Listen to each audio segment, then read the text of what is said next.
Okay, let's go. So, in case you don't know, all of the CLG money comes from the Historic Preservation Fund. And the Historic Preservation Fund is offshore oil and gas lease money. And it is allocated by Congress every year. We've been trying to get it funded for a long time, but been unsuccessful, I think, in, well, maybe it's on a 10-year anyway, doesn't matter. We get our annual allocation for State Historic Preservation Office operations that comes from the Historic Preservation Fund. So we actually draw money from Department of Interior. The National Park Service is the agency that runs that. So 10% of this funding goes to CLGs. That's his federal requirement, the 10% go to CLGs. So every year we get our allotment, and my dog is going to bark a little bit, maybe. There she goes, of course. We get our 10%, our allotment, which is usually around $1 million. It has been for years. And so we get granted out about 100,000. So, but this year we got FY21, we got around $1.1 million. So we're doing 110,000. For 2022, we don't know yet. We have no idea. You know, it depends on what Congress does. It probably will be similar, and it won't be a drastic change for this round. We never know until we actually get the money. So important dates for the upcoming grant round, applications, and all these dates are in the grant manual. So you don't have to like hurriedly write notes or anything. Everything, pretty much everything I say is going to be in the grant manual. There's another dog right outside, and my Missy Jane is going nuts for other dogs. So applications are going to be due on April 23rd. Now, you can go ahead and just send us an electronic copy. You don't have to send us a paper copy. I'm not sure what I put in the application, actually. No, you do have to send us a paper copy because we need to have the attachments with signatures on them. So do what it says in the manual. Send us one paper copy with the attachments in the manual. After we get the applications, we have a grant committee meeting, and the grant committee decides on recommendations for projects to be funded. And then my boss, the SHPO, Allison Brooks, decides, gives a thumbs up or thumbs down on those projects. So we usually end up getting them announced in early June. The meeting tends to be around the end of May, depending on schedules. And then we announce the awards in June. And then after that is when we notify the winners and the awardees, yeah.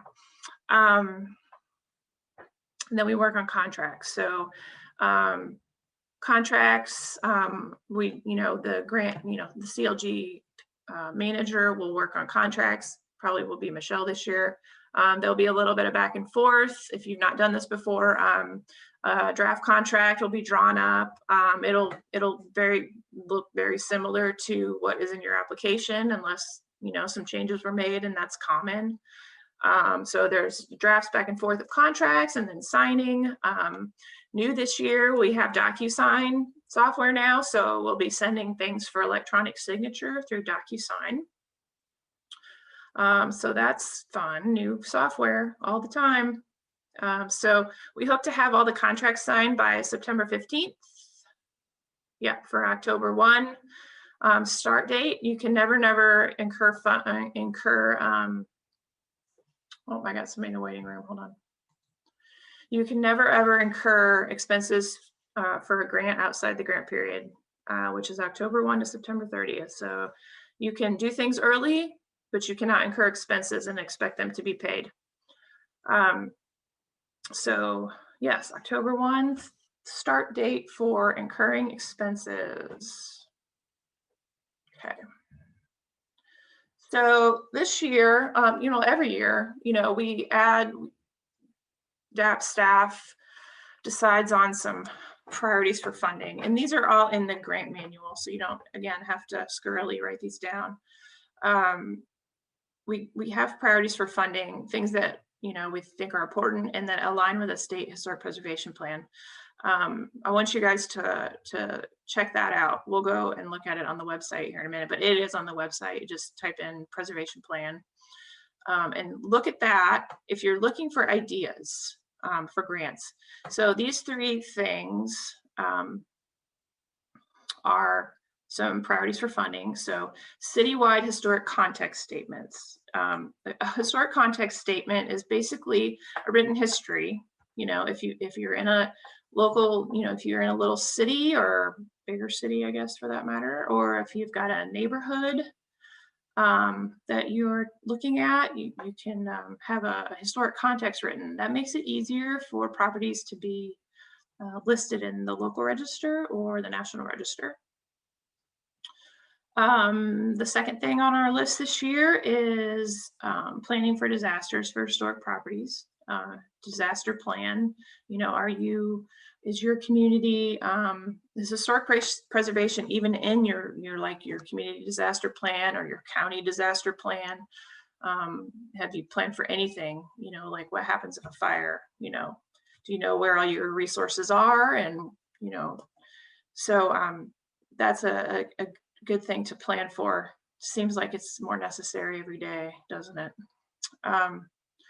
And then the third thing that is on our priorities is historic context for underrepresented communities and underrepresented resources. You know, there's myriad, you know, subjects, you know, recent past resources, you know, unrecognized and underappreciated mid-century resources, or, you know, 60s and 70s. I mean, the 70s are almost 50. Well, some of them are. Makes me feel old. So, you know, ethnic communities that are not represented well in a local register or the national register, which is a lot of them. These are just some examples. So those are some things to think about when coming up with a project.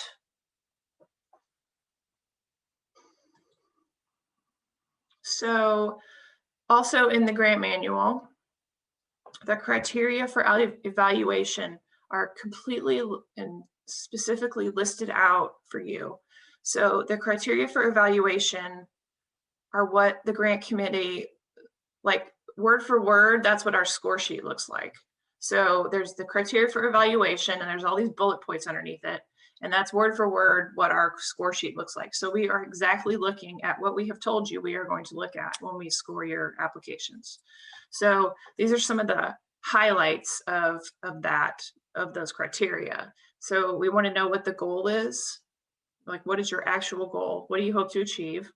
And how are you going to achieve it? And how is what you're asking for going to achieve it? Do you understand what you're asking for? Is there an urgent need? Is there pressure, development pressure, other threats? You know, what is something that's going to make your application stand out from someone else's? Can the project be completed on time? Is the budget reasonable? So take the opportunity that you have if you know you're going to apply and call some consultants before you apply to get estimates. That is okay to do.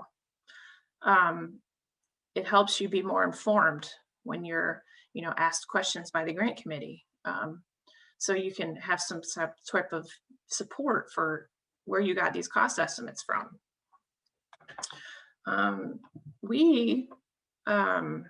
Me actually, I don't see a whole lot of costs for consultants. So I don't know exactly the going rate. And it really depends on location, you know, if they have to travel, if they have to spend the night, you know, it really depends on a lot of things, like what consultant you're using. Are they like a big firm? Do they have a lot of overhead, or is it a small firm? You know, are they out of Seattle, so they charge higher rates, you know, than someone who's in Walla Walla? You know, there's a lot of variables. So there's not one answer for how much does a survey cost. So get some estimates. We're not allowed to give you like recommendations on consultants, but I can tell you like who's done consulting work in the past. So if you call me and you're like, well, I'd like to know who has done, work on CLG grant surveys before. I can give you that information. You can also get that information on, I have a web page with grant products on it. A lot of the reports will have the authors and the consulting firm. So it's not a secret who's out there working. Water.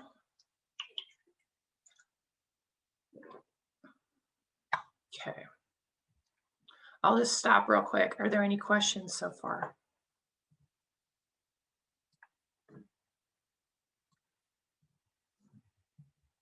Okay, hearing none, I shall continue. So some very important tips for filling out the application. And then again, all of these fine points are specifically spelled out in the manual. So the instructions for filling out the application are there, and they explain exactly what to put in each box. So you don't have to think about it too much. Align your narratives with the criteria for evaluation, which is the things I was just talking about. This is how we score them. Match, I know that everybody is always worried about match, and it's probably not required. It's not required for 2021. It wasn't. And since, we don't have a budget yet for 2022, then I can't tell you 100% certainty, but it's not likely that you'll have to have match. So just fill out your application like you don't have to have it. It would be a kind of a coup if we ended up having to have match. So it's likely that we won't. So I don't know. Let's see. For 2021, this was the same thing, but you do not have to have competitive bids for any project that's less than $30,000. And this is different. So it used to be 5,000, and then they upped it to 10,000, and now it's 30,000. So most of you will have projects that are not that high. So basically all of your projects will be less than $30,000. I mean, that would be at 1/3 of the allocation. It's probably not going to go to one community. So your local rules may be different. So your local community, your county or your city may say, oh no, we always go out to bid. Well, then then you have to do that. But for the purposes of this grant and purposes of, paperwork you have to fill out when you try to get reimbursement, you do not have to do that for this grant. And that is a state rule. That's the direct buy rules. So the direct buy rules are anything less than 30,000, no procurement or no bid requirements. Okay, another important thing, hourly rates for consultants. So the budget sheet will tell you to put down, it doesn't say you have to put down hourly rates for consultants, but some people do. And it's been kind of a confusion in the past. So this year, and in 2021 as well was this way, the hourly rates are 99, they're capped. So you cannot show an hourly rate and expect to get reimbursed for it if it's over $99.18 if you're in Seattle Metro or Portland Metro, and that includes several counties. So if you run up on a consultant that charges more than $99.18 an hour, give me a call. If you get an invoice from a consultant and it shows $125 an hour, we won't, and you try to send it to us for reimbursement, we will not be able to pay it. Okay, so most of the time what happens is we say, please have the consultant bill you in a lump sum with no hourly rates on it. And that's usually how folks do the budget sheet, is you just put consultant and $10,000 and call it good. So don't get granular if you don't have to. So the two metro areas that are $99.18, Seattle and Portland, the rest of the state is $95.74. Oh, Melissa has a question. Can you unmute yourself? You can. Yeah. So if they're based in the metro area, Yeah, or if they're doing the work in a metro area, because that's obviously very different for me. Yeah, no. In those cases, we'll have to so we need to decide whether or not, and we haven't made like a call on that, to be honest with you. Like if they're based here, then they can charge this. If you're based here, you can charge that. So if you have a Seattle consultant come out to Walla Walla to do work, they're still going to charge you Seattle prices. Right. If you come across, if that happens, just honestly, I will tell you to just do a lump sum. Yeah. And I remember we had that issue. So we don't have to do this. Okay. It's like, is that a good answer? I mean, we can come up with a policy. Yeah, I think fair enough. I mean, certainly given the issue on the last one, easy enough to just say, yeah, just a lump sum is the right way to do it. Yeah. And I'll communicate that better going forward with folks. So yeah, well, it's been hard, so it's fine. Yeah. We'll make it. Okay. Thanks. Yeah.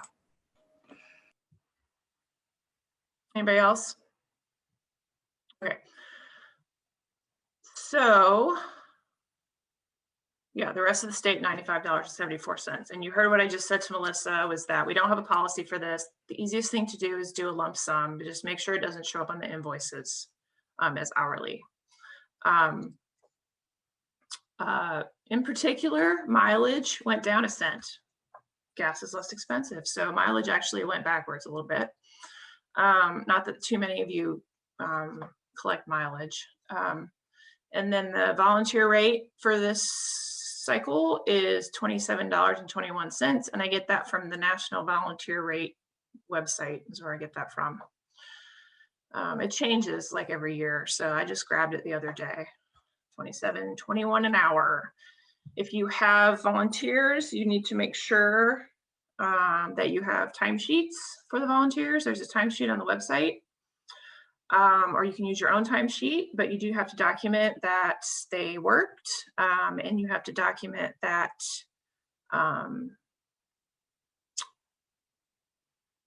when they worked and their hours. You don't pay them, so they're volunteers. So that's all you have to do is document.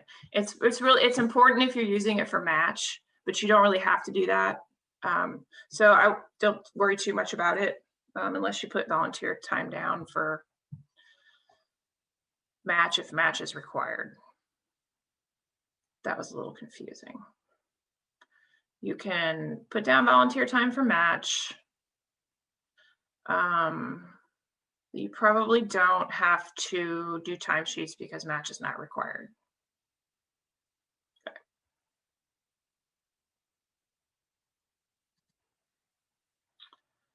So I get a lot of questions at the end of the year going, how do I complete my reimbursement? And I will say that it is all in the grant manual.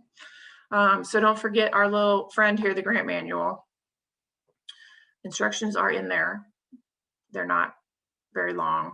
The whole grant manual is not very long. It sounds long, and it used to be long when it had a bunch of attachments, but I took all the attachments out and I referenced them because they're all online now, and they're super long, some of them, because some of them are federal requirements. They will all be, there's links to them all in the grant manual, and they will all be attached as reference in your contracts. So know that they're there, and you have to follow them, but probably no one ever reads them cover to cover. The A19 form that you need to fill out at the end is on the website for download. And then you'll need to include all timesheets for staff that you're wanting reimbursement for, timesheets, and then proof of payment too. Like I said, you don't need the competitive procurement form unless over 30,000. So we won't include that in the contract if your grant is less than that.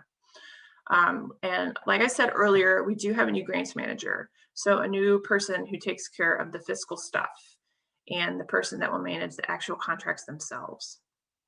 And then is Maribek, and she could not join us today, but she is going to be handling all the contract signing and reimbursements. So hopefully when time comes for that stuff, Michelle will be working with you and Maribek will be working with you as well.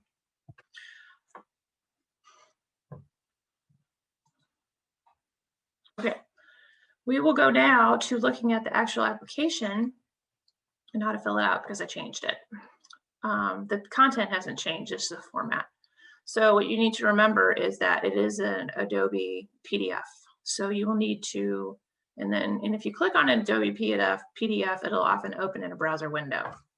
And you need to download it on your computer before you open it and fill it out, or else it won't let you save it. It'll say, no, and you'll be like, I put in all these words and why won't you save? And it'll say, no, and you'll be sad. So you can use the free Acrobat Reader, or if you have Acrobat Pro, you can use that.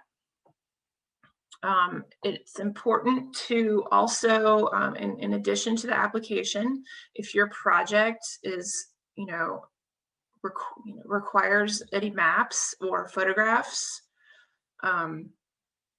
please attach them separately, because there's no place on the actual PDF application to put those things. So attach them separately and as few attachments as possible. If you can get it all into one document, that's all the better, because the less little things we have to worry about, the better. So something that would require a map is like a request for a survey. We want to know where you're surveying. We want a map, and we want a line drawn around where you plan to survey. And then we'd also want some representative photographs of the type of resources that are in your survey. That's just one example. So if you feel it is appropriate to attach anything, then please attach away. It is good. And then you'll email the application. We'll probably have you emailing them to Michelle by the time that comes around. So just a couple of words about the grant committee and grant presentations from you all. The grant committee is myself. Well, it'll be Michelle. Oh my, it's such a crazy time. Michelle, probably Michael Hauser in our office. In the past, it has been Kathy Wickwire with the Washington Trust, one of our partners over there. And then a member of the advisory council, the State Advisory Council on Historic Preservation. Last year it was Eugenia Wu. She's on the advisory council, and I was also with Historic Seattle. So that was last year. We may have different committee members this year. But their job is I send them your applications and they read them ahead of time. We score them based on the criteria, and we make adjustments based on presentations. So presentations definitely matter.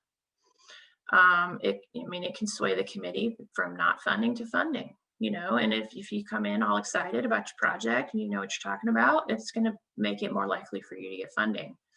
The grant committee always has questions on each application, and if you're not there, it does not help you. We're just like, oh, they're not here, So, act like you want it. That's what I can tell you. And then, also keep the presentation short and to the point. Usually you've got like 20 minutes tops for questions from the committee and a presentation. So try to keep it at like 10 minutes, okay? We usually have, last year, we can have up to 15 applications, and we have to do it in one day. So we usually are slammed full. So yeah, short and to the point is very much appreciated. We will have all the application, and then all your attachments we'll already have and everything. So just tell us why you want the grant and tell us why you need the grant. Okay, I think this is, yeah. So on the website, which we'll go to here in 2 seconds, is the application at that link, and you don't have to write these down because I'm going to go to them and show you where they're at. You're going to find it easily. Application. I also have on the website previous grant products for inspiration purposes. So you can see, remember I said a little bit ago, you could look at some of these to figure out consultants, like who's working and doing jobs. So you can use that, these for that. And then also see what other folks are doing. So you may not know what other projects are happening. Probably don't. So see what other people are doing, see what's getting funded. And also I will point you to the state preservation plan. So the state preservation plan was just the 21 to 26. We have a 5-year plan, and we have this 5-year plan because the Park Service, it's a condition of our Historic Preservation Fund money. So if we didn't do the plan, we wouldn't get our money, you wouldn't get your money. So the preservation plan has goals and, and action items and let's do this type of things. The plan is not just a plan for DAP, it's a plan for like the state. So we had lots of state partners, and Greg Griffith was instrumental. He wrote the whole plan. He did all the meetings, the public meetings, and wrote drafts, and we had a steering committee and all these things. So lots and lots of folks were involved in creating the plan. And I'm sure we sent you copies to look at some point a year ago and give comments on, and some of you maybe did. So that is a great place to go also to look for inspiration. And so I'm just going to click on something on our website right now. Let's go here to the preservation plan.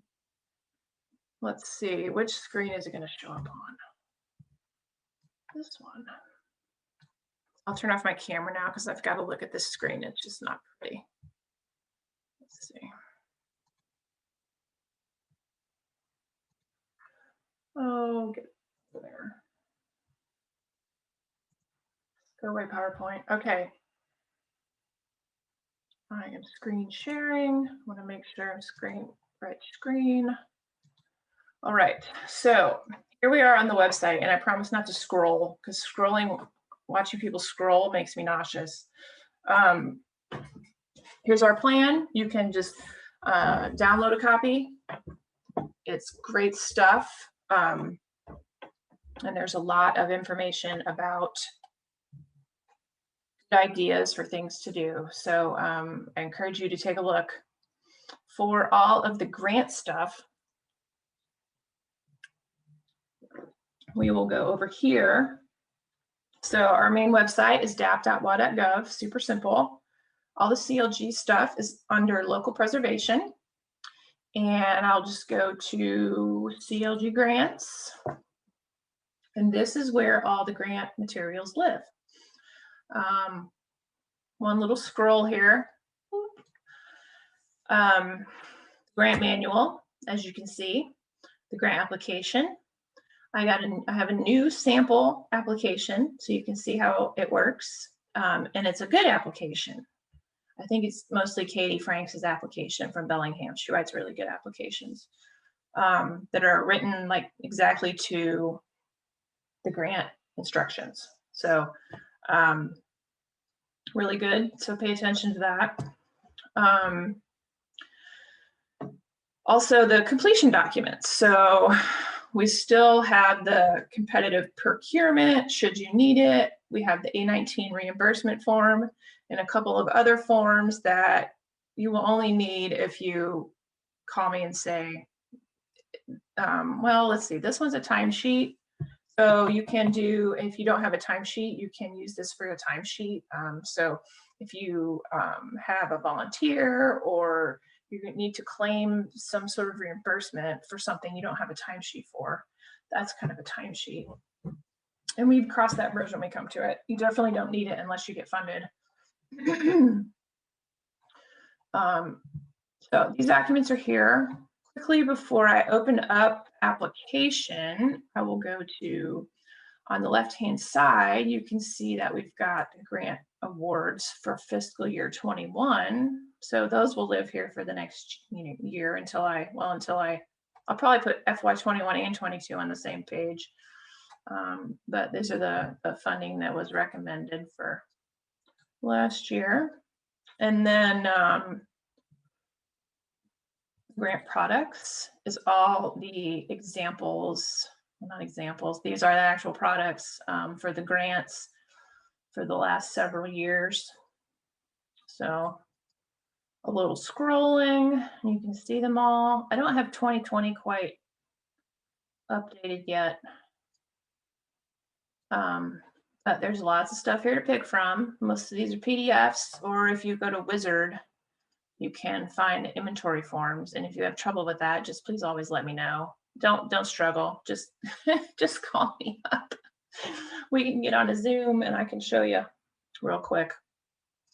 But yeah, there's some cool stuff on here. And if you want any examples of anything else, just let me know and I'll see what I can dig up. Well, let's see. Let's go now to the actual application. I don't want the manual.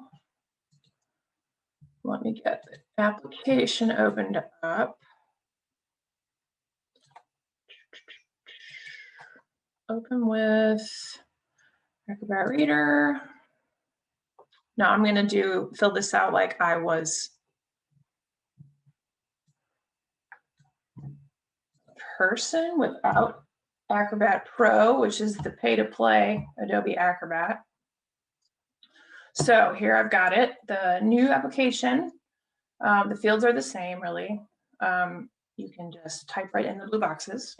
Now I see I've got this on my desktop. I opened it from my desktop, so I definitely have downloaded it from the internet site.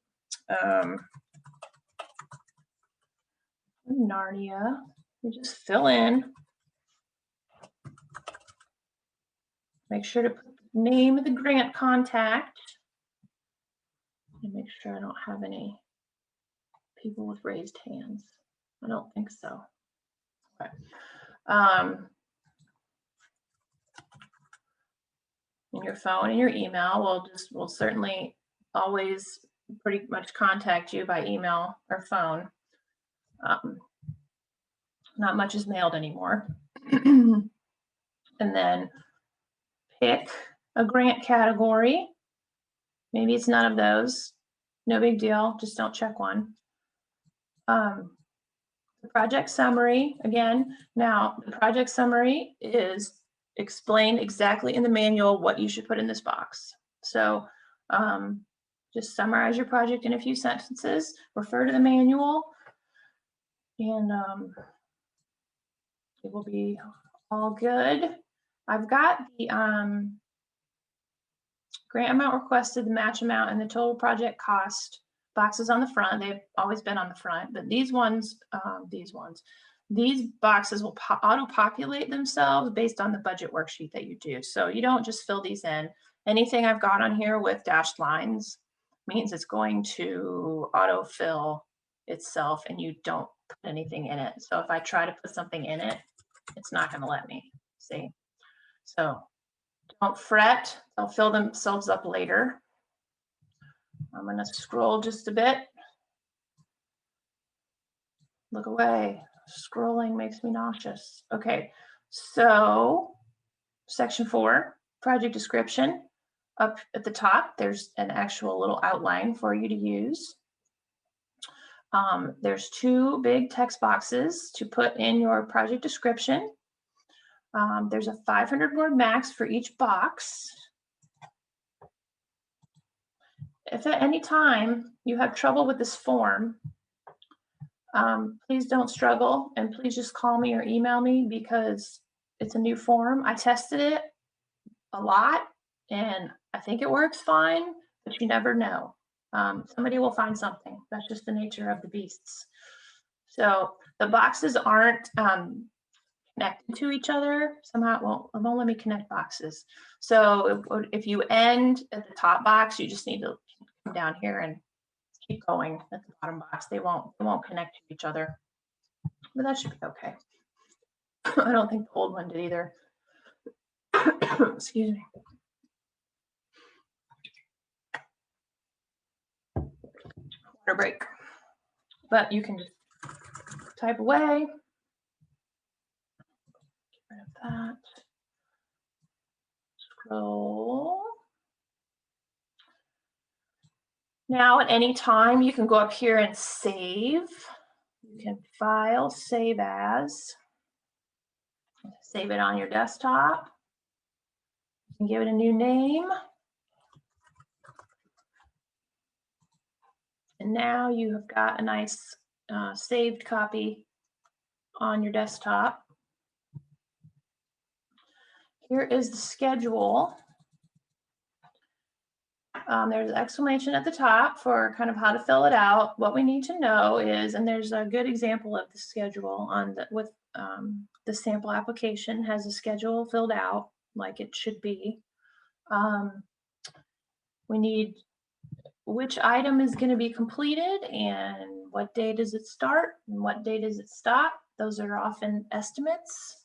So if I say I'm going to procure consulting services for my grant project, I'm probably going to take a month or so or however long to do that. And the new form has pull down dates, so that's fun. So you're going to start it then. This will be within the grant period, so your dates are going to start at October. And so you might go from October 1 to October 29th. And those are estimates on when you're going to get your consultant hired. So consultant starts, begins field work. So let's see, November 17th, and then October 24th. Well, maybe we see consultant completes field work. So field work may be a week-long activity, and that you just need one line to say, the consultant's going to do field work. They're going to start here and finish here, and that's all you need for that line. So hopefully that type of detail makes sense to you. If not, just please let us know. We can help you out. Just make sure it's pretty comprehensive. Don't just put we're starting here and we're finishing here and we're reimbursing here. There's just not enough. So we need to know that you know how long stuff's going to take. So because we need to know if you can finish in a year. So because we really want you to. We really want you to finish in a year. Okay. So the budget. All of these, like I said, all the dashed line column or boxes are autofill. So, and all these are going to need to be filled if necessary. Certainly not all of them are necessary. There's maybe an off chance one time that you don't have enough boxes here. It's going to be really rare. If you run out of boxes, just let me know. I maybe can get a new form where I can add boxes. We'll figure it out. But for the most part, I looked at old applications and they're basically just one or two things in each of these lines. And there was just a lot of extra space on the application. So I got rid of some extra space. So here's how you would do. So say you're a local government and you have a city historic preservation officer and they are going to put, and you're putting some of their time towards the project. So that would be a good thing to show for match. And you would put down their hourly rate, including benefits and how many hours, and then put the share. So let's see. I'll just put historic preservation planner, 32 hours at $45 each. And so that equals, I'll get my calculator out. Sometimes you might have to calculate. I did not do any multiplication. I should have done that. 32 times 45 equals 1440. So if you're going to request reimbursement for at staff time, then you'll need to put That in the federal share column. Uh-oh, it's not letting me put it in there. I've already found something. No. Oh, you guys, I'll have to fix this. All my boxes are locked. This happened to me right before I finished this thing. Um, I finished the form and everything was working great. And then all of a sudden, all the boxes were locked. And so this is odd. So what I'd put in here in federal share is 1440. And then I would scroll down and the total would auto-populate itself. Give me 1 second. Let me download the one from the website before I tell you that it's broken. Bear with me 1 second. Look away so you don't get seasick. Let's see.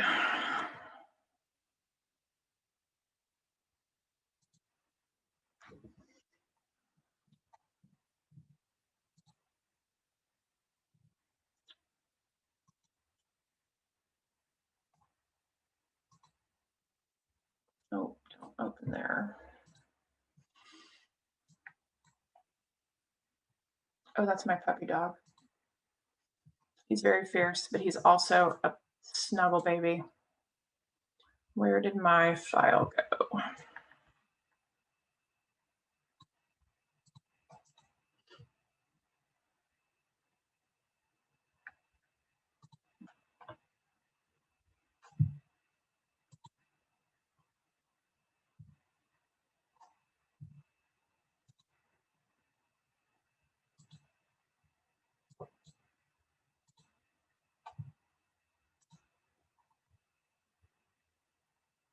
One second. Let's see now. This is the one I downloaded from the website. Let's see if it gives me any trouble.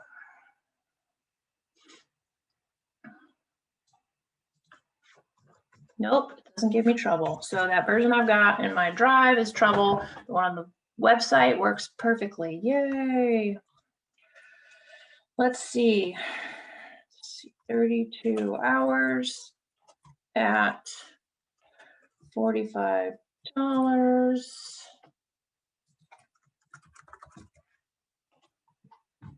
Federal share, 1440. Maybe the government's going to match it, $500. That's $500 cash they're putting toward it. So you can see how they total up. Isn't that fun? It's fun when things work, not fun when things don't work. But you get the idea now. Goods and services, they're the same exact categories as on the old form, so nothing changed. Travel, other materials, supplies, equipment. So for here, for goods and contract services, this is where you'll put any consulting. So if I were you, I would put HP consultant or whatever is appropriate. And I would put a lump sum amount. And there you go. So just kind of steer away from the hourly rate, especially if it's over 90 something dollars.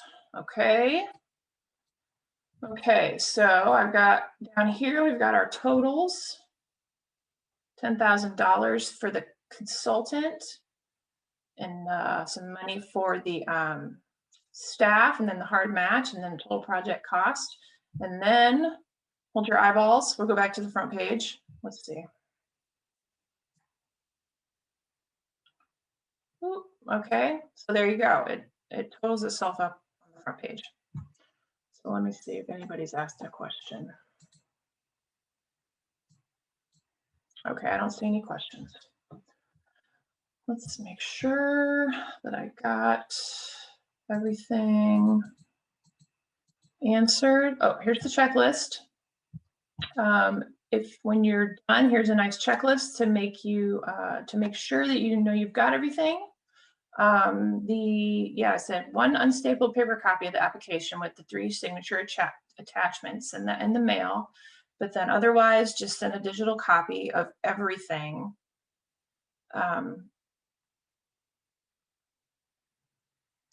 To the email, which includes your attachments and the signature attachments and any of the maps or photographs, okay? This, where it says written documentation for federally approved indirect cost rate, that's never happened. I've never had anyone do that. It's, if you have a federally approved indirect cost rate, you will know it and you have to have some documentation. So most folks don't have that. So it's probably not applicable. And then written justification for volunteer rates. So that is Form 5B. It's also on the website.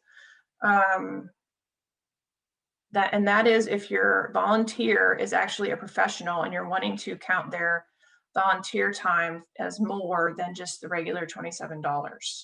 Okay, that hardly ever happens either. But yeah, if you've got someone, say they're an architect and they're providing their professional services, but they're doing it pro bono, but you want to use them as volunteer time, you can charge a rate that is higher, or you can request reimbursement for a rate that is higher than the volunteer rate.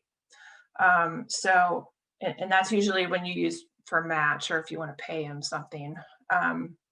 If you want to pay him something, then he just goes under consultant services. But if you want to use volunteer time for match, and it doesn't really matter that much because you don't have to have match. So it's not really that applicable, but it does happen. And if you have anything like that come up, just call me. Just call me and we'll deal with, or call Michelle. You can call Michelle. Michelle have to probably call me so we can figure it out. So let's see. Okay. The other check boxes are the three attachments that you have to sign. One's saying you can handle the fiscal requirements of a federal grant. The other one's saying that you comply with the Title VI of the Civil Rights Act. And the other one is saying that you have never been like suspended from getting federal money. You're like, you've been good. No one's been naughty at the city and ran off with a bunch of federal money. So you're still eligible to apply for it. So that's the checkbox. And then I do have the attachments back here, and they do have form fill in, so you can go ahead and fill them in. Normally for the signature, you can drop in a signature here, or you can print it out, if whatever works for you. Print it out and scan it back in if you want. But you should be able to sign. Let's see. So you can put so whoever is the signer, you can give them the file, and they can go in and add their signature to the form. So that should work pretty good.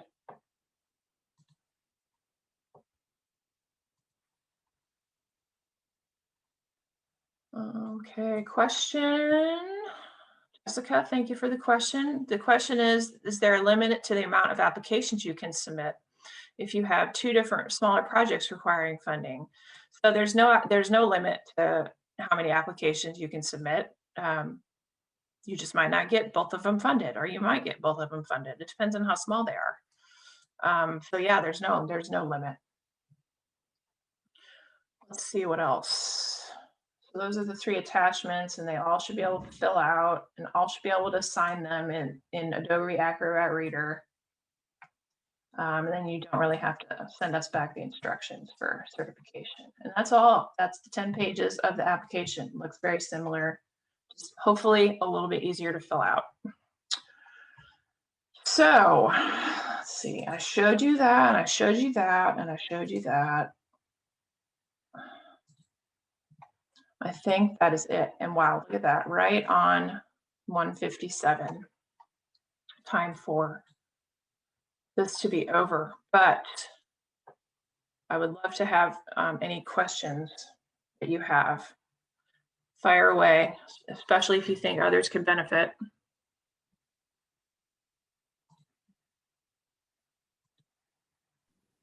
Hi, Kim. This is Becky James in Colfax. Hi, Becky. I just wondering, just a quick question. On the top of the application page for the grant contract, does that need to be an authorized official for the city, or can that be the grant writer or contributor or project manager or somebody else? Well, it should be whoever is basically has the ability to authorize the application of that grant. Okay, all right. Yeah.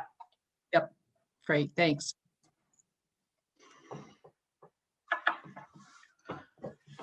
Anybody else? What did I miss?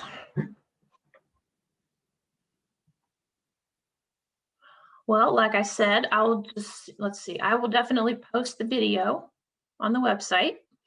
And you all can call with any questions. And then when Michelle starts, you will be working with Michelle and all will be smooth.